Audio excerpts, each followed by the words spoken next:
The morning sun cast long shadows and thin bars of light as it worked its way to the top of the trees. The smell of coffee filled the house, the Keurig sputtering and dripping its last bits of liquid into a blue mug with faded cream-colored spots and a long crack that had been threatening to ruin the ceramic for 20 years.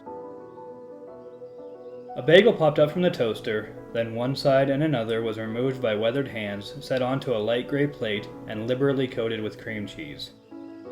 The man left his breakfast alone and added his sugar to the coffee before taking up both and wandering over to the large window that faced east and cast the broken light into the kitchen.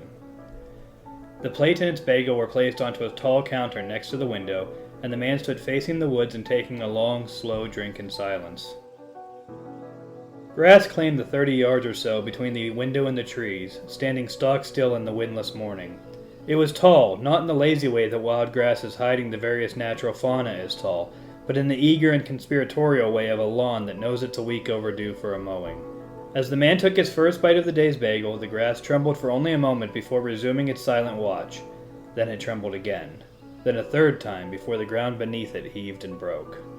A large, meaty tentacle broke through, reaching into the sky and sending rocks and dirt and suddenly displaced grass flying in every direction. It curved down and pressed against the ground, before a second burst from the ground and followed suit. The earth continued to split, the edges of the expanding crack falling in clumps to the void below. More appendages, some segmented and hard like an ant's, others smooth and soft like a squid, continued to emerge and push against the solid ground until a massive, dark body rose into the bars of light and shadow. It shook the dirt and droplets of water off itself, then lowered itself to just a few inches from the ground and sped off into the woods, squeezing and churning between trees until it vanished. The man stood and watched the entire spectacle, slowly chewing his bagel before swallowing and taking another long drink of his coffee. He set the mug down, sighed, and half-turned, half-leaned his head to the left. "Honey," he called, "we need to call Gary about the septic again."